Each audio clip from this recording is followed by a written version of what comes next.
Salut les amis, j'espère que vous allez bien. On se retrouve aujourd'hui avec une nouvelle vidéo batch cooking. Comment préparer 5 repas pour toute la semaine. Des repas faciles, rapides et surtout économiques. Ce qui va réduire votre budget course, économiser votre argent et surtout votre temps et santé. C'est vraiment très facile. Aujourd'hui, je me suis permise d'acheter la conditionneuse sous vide de la marque Kitchen Chef Professionnel. Alors, c'est un produit qui est disponible un peu partout, il y a différentes marques. Moi, ça m'a coûté 15 € au marché de la Plage. J'ai un déstockeur d'électroménager. Il en a encore quelques-unes pour les personnes qui sont intéressées. Mais bien sûr, il n'y avait pas ce tube pour les bocaux parce que c'était seulement avec des sachets sous vide. Donc, je l'ai acheté, il y avait 7 sachets à l'intérieur. Je l'ai déjà testé auparavant. Et bien sûr, avec les économies de courses que je fais, à chaque fois j'achète un article, à chaque fois j'achète un article. Une fois l'ensemble est complet, je vous le présente directement. Alors, pour acheter les sachets, ça existe en rouleau, c'est vraiment plus facile. Donc, vous soudez le bout, vous utilisez la quantité nécessaire et vous soudez encore l'autre côté. Ça revient vraiment beaucoup moins cher. Là, c'est un paquet qui coûte 7,99 €. Il y a 9 mètres dedans en tout. Et je l'ai acheté chez Jiffy. Il y a également les sachets pour différents prix. Cet appareil aussi, ça existe chez Jiffy et Lidl. Chez Jiffy, ça coûte 25 €. Pour les boîtes sous vide, j'ai pas pu malheureusement avoir les boîtes en verre comme ça coûte beaucoup trop cher. J'ai pris les 2,6 litres. C'est des boîtes familiales directement, ça m'en vient moins cher, à 12,99 €. Donc j'ai acheté 5 boîtes, bien sûr, pas à la fois. À chaque fois, je prends une. Et je mets de côté. Là, elles sont toutes neuves. J'ai jamais utilisé avant cette vidéo. Là, j'ai bien lavé mes 5 boîtes et je les ai mises de côté.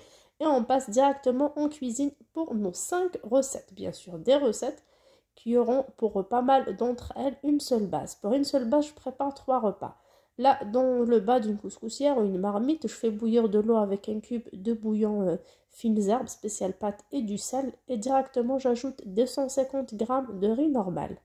Dans une terrine à côté le temps que mon riz soit cuit, je mets 500 g de couscous moyen avec une cuillère à café de sel, 2 cuillères à soupe d'huile de tournesol. Vous pouvez mettre n'importe quelle huile de votre choix.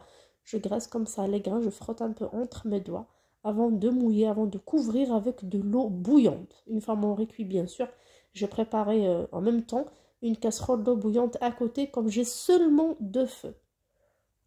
Là, je couvre bien, comme vous voyez, et je laisse absorber jusqu'à ce que la température soit ambiante et que je puisse toucher avec mes doigts. Là, je laisse vraiment absorber parce que l'eau est vraiment bouillante. Faites attention à votre visage en versant.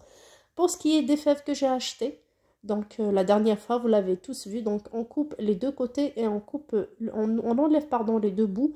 Après, on coupe en petits morceaux d'1 centimètre environ et la peau et le grain à l'intérieur. Donc les fèves avec leur peau. Bien sûr, après, on lave tout dans un couscoussier. Moi, j'ai pas pu les cuisiner le jour même, donc je les ai mis au congélateur. Avant de les mettre au congélateur, il faut les faire cuire à la vapeur 5 minutes. Une fois la vapeur passe, on laisse refroidir et on conserve. C'est ma façon de conserver les fèves. Là, je remets directement sur couscoussier avec du sel, bien sûr. Je laisse cuire à la vapeur tout simplement. Bien sûr, vous pouvez leur ajouter des petits pois frais ou surgelés, bien sûr, pas de conserve. Là, mon couscous, vous voyez, a refroidi. Là, c'est une température ambiante. Regardez, c'est juste tiède. Juste, je fais entrer mes doigts et les grains sont vraiment magnifiques, séparés l'un de l'autre. Ça colle pas du tout. Vous pouvez utiliser cette méthode avec n'importe quelle marque de couscous. Vraiment, le couscous le moins cher, vraiment, la mauvaise qualité, vous pouvez utiliser. Sauf pour le couscous fin, il faut ajouter un petit peu d'huile. Moi, là, c'était du couscous moyen.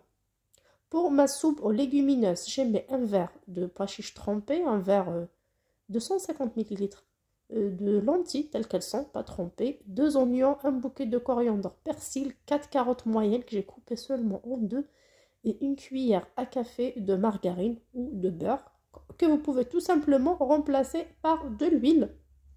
Moi, je voulais utiliser un peu de tout de ce que j'ai déjà à la maison, surtout que j'ai des produits date courte. On met sur feu moyen et on mélange, on laisse mijoter comme le démarrage de n'importe quel ragoût, tagine, soupe ou n'importe quel repas de votre choix. C'est vraiment une soupe équilibrée. On n'a même pas besoin de mettre de la viande, tout simplement, parce qu'il y a les protéines végétales, lentilles et pois chiches. Et croyez-moi, vous allez peut-être trouver ça bizarre, mais une fois dégusté, vous allez l'adorer. Là, j'ai une belle cuillère à café bien remplie d'épices couscous. Là, c'était des épices auxquelles j'ai ajouté déjà du persil haché que j'ai ajouté à la maison. Pareil, vous voyez, c'est le fond d'un bocal. Là, j'ai 2 cubes de bouillon poulet, saveur poulet. Pareil, c'était date courte qui traînait dans mon placard depuis un bon moment. Donc, il était temps de les utiliser. Là, j'ai essayé de programmer 5 recettes avec ce que j'ai déjà à la maison. Une petite pincée de cannelle et une belle cuillère à café de curcuma, de paprika doux. Vous pouvez utiliser piquant si vous aimez. Moi, dans mon mélange d'épices, il y avait du gingembre. C'est par rapport à ça que je ne mets pas. Sinon, c'est une soupe qui adore le gingembre. Là, dans une grande poêle, je mets environ 1,5 kg d'oignons. C'est 5 gros oignons. Moi, j'adore les oignons. En plus, je vais préparer 3 repas. J'ajoute 2 ou 3 cuillères à soupe d'huile selon votre choix, du sel et du poivre noir. Noir, blanc, gris, selon votre choix. Moi, j'ai à la maison du poivre gris. Comme c'était bonne à faire au marché, les 3 à 50 centimes, donc je l'utilise. Je fais revenir mes oignons et de l'autre côté, je mélange de temps à autre ma marmite. Comme vous voyez, il n'y a pas beaucoup de matière grasse. Vous pouvez remplacer la margarine tout simplement par 2 cuillères à soupe d'huile. Bien sûr, on peut mettre une belle tomate fraîche, un fenouil, ce que vous voulez. C'est une soupe qui sera mixée à la fin. Plus elle est riche en minéraux, plus c'est bon pour la santé. Et bien sûr, ces deux se font en même temps. À ce moment-là, j'ajoute 5 gousses d'ail que j'ai épluchées. Je n'ai pas eu le temps de les râper puisque tout va être mixé à la fin. Il n'y a pas de raison pour les râper et vous prendre la tête. Donc voilà, je laisse mijoter. Après, bien sûr, j'ai mouillé avec un verre d'eau, un bon verre d'eau jusqu'à couverture de mes ingrédients. Je laisse mijoter, je laisse bouillir une dizaine de minutes avant de compléter mon mouillement. C'est le secret d'une bonne soupe orientale. On laisse bien sûr sur feu fort. Il n'y a pas de raison de baisser le feu. Sur mes oignons, une fois devenus légèrement translucides, j'ajoute un poivron et une tomate. C'était les seuls que j'avais dans le bac à légumes de mon frigo. Excusez-moi si j'ai une petite voix, je suis vraiment enrhumée. Mais je me force à vous préparer les recettes, surtout la recette des fèves, comme j'ai promis. Donc, je mélange bien. C'est vrai que d'habitude, j'ai des poivrons rouges, jaunes. Là, c'était un poivron vert légèrement jaune. Là, j'ai ajouté 5 belles gousses d'ail coupées en petits morceaux, un petit bouquet de persil et coriandre et 2 grandes cuillères à soupe de concentré de tomates bien remplies, bien bombées. Tout simplement, c'est ce que j'ai. C'est plus économique. Et on mélange le tout. Après, on va mouiller pour préparer une bonne tomate concassée, juteuse, une bonne sauce tomate juteuse qu'on peut mixer. Moi, j'aime pas mixer, j'aime laisser comme ça les petits légumes apparaître. Comme vous voyez. Bien sûr, si vous avez plus de poivrons, plus de tomates, un coulis de tomates, ça aurait été beaucoup mieux. Mais bon, ça reste bon, même comme ça. On essaye de s'adapter, par rapport à l'inflation. Surtout, on essaye de faire avec ce qu'on a déjà à la maison. Là, je couvre avec de l'eau bouillante. C'est comme ça, les amis, qu'on arrive à baisser un peu le budget, qu'on arrive à ne pas augmenter notre budget course malgré l'inflation et à manger équilibré. Là, je laisse bouillir, je laisse bien cuire. Vous voyez, ça commence à bouillir sur les côtés. Pour mon couscous, une fois refroidi, je le fais cuire bien sûr une seule fois, soit à la vapeur, soit au micro-ondes tout simplement, ou comme vous pouvez le consommer directement. Une fois mes fèves avec leur peau cuit, je les mélange tout simplement avec le couscous. À ce moment-là, on assaisonne à sa façon. Soit on mange avec du lait caillé ou tout simplement de l'huile d'olive. Si vous êtes comme moi, vous aimez de l'huile d'olive. Donc c'est très très facile. Vous pouvez préparer ça avec n'importe quel légume ou mélange de légumes de votre choix. Faites-les cuire à la vapeur, mélangez-les à des grains de couscous et rajoutez de l'huile d'olive. C'est un vrai délice, c'est un couscous végétarien. Mais comme il y a les fèves qui sont riches en protéines, c'est vraiment un repas délicieux déjà de goût. Et en même temps, il est équilibré et riche en fibres. Une fois ma sauce là prête, je divise en 3 parties. Pour la première partie, comme vous voyez, Je vais utiliser du poisson surgelé, du filet de merlu du mois dernier que j'avais acheté. Il m'en restait encore un peu. J'essaie de préparer des viandes 2 ou 3 fois par semaine. Ça dépend. Et parfois le week-end un peu plus. Mais sinon, je laisse toujours un peu du mois pour le mois prochain. Comme ça, il y aura des menus variés. Il y aura un peu de tout. Là, je les ai mis congelés, durs, tels qu'ils sont. Comme ça, ils vont dégager l'eau de congélation. Et ça va me faire une petite sauce. Là, on laisse cuire en les retournant de temps à autre. Là, par contre, sur feu doux. Pour la deuxième partie de ma sauce, bien sûr, c'est la même. J'ai partagé en différentes poêles et marmites. Là, j'ai mis dans une marmite. C'est pas comme le poisson, j'ai besoin d'espace, donc c'était la poêle. Je mets une partie et à laquelle j'ajouterai des boulettes de viande hachée qu'on a faites ensemble début du mois, si vous vous rappelez. Voilà, c'était de toutes petites boulettes. Si j'avais de la viande hachée telle qu'elle est, j'aurais fait peut-être une bolognaise. Mais là, c'était préparé en boulettes à l'avant. Mais c'est pas grave, c'est pas méchant. Ça va me faire un autre plat hors la boulot. Donc là, je mélange bien. Avant d'ajouter des olives vertes dénoyautées, pas des salées. Hein. Par contre, à ce stade-là, vous le savez tous, il n'y avait que la sauce qui avait un peu de sel. Donc j'ajoute pas de sel du tout jusqu'à la fin. Je vérifie mon assaisonnement. Là, mon poisson, comme vous voyez, c'est décongelé. Il commence à cuire. Là, juste avec ma spatule en bois, je commence à le découper en morceaux moyens. Pas l'écraser complètement.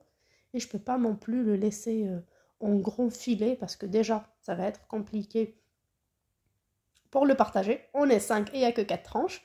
En plus, je voudrais bien faire 2 repas de ce plat-là, comme j'ai fait cuire quand même une bonne quantité de riz blanc tout à l'heure. Voilà, on retourne à notre marmite de boulettes, on ajoute les olives vertes dénoyautées. Pareil, c'est de la dernière fois que j'ai mise au congèle.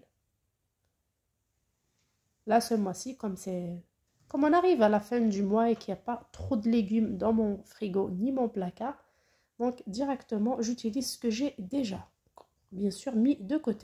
Bien sûr, là, même cette sauce-là, on peut l'utiliser pour du riz. Boulettes de viande hachée, olives et pourquoi pas des rondelles de carottes pour accompagner du riz, c'est trop bon. Mais pour nous, ça va être un plat en sauce, ça va être un tagine d'olives ou un ragoût, chacun comment il l'appelle.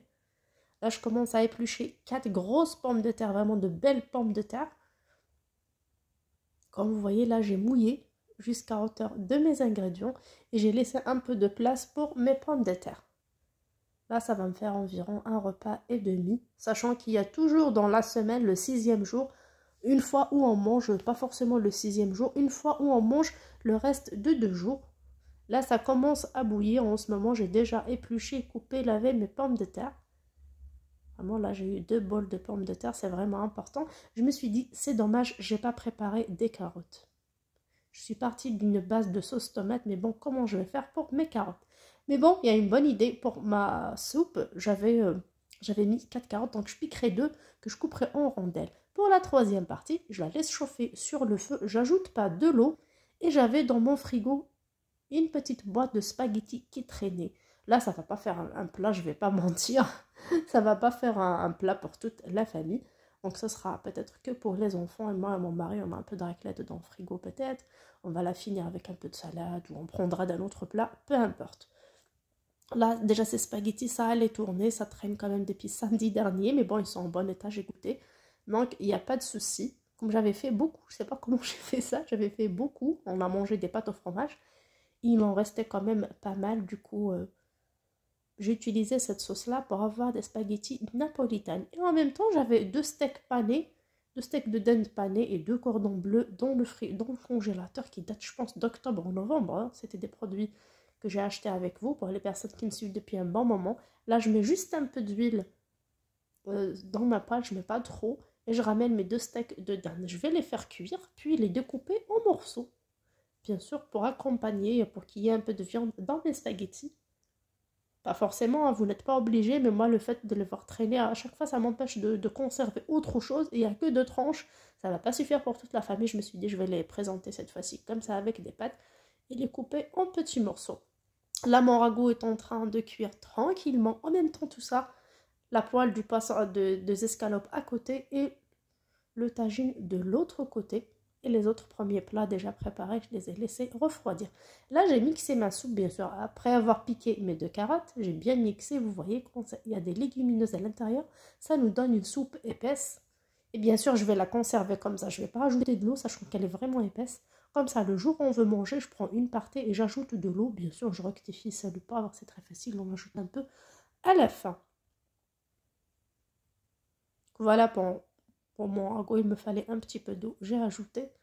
Et là, les 2 carottes que j'ai piquées, je les ai coupées en rondelles et ajoutées directement à ma sauce. Voilà, on laisse mijoter un petit peu. À la fin, on décore avec un petit peu de persil haché. Bien sûr, quand il y a des olives comme ça, je n'ai pas ajouté de pommes de terre. Pardon, j'ai pas ajouté de sel à mes pommes de terre parce que c'est déjà salé. Voilà, nos plats, nos 5 plats sont maintenant prêts. Je les laisse refroidir avant de les mettre sous vide pour les conserver dans mon frigo pour toute la semaine.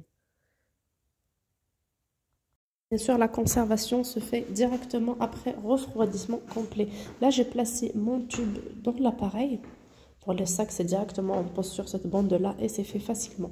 Là, pour le tube, je l'ai placé, et je ramène mes boîtes déjà fermées. Bien sûr, les boîtes ont été déjà lavées au préalable.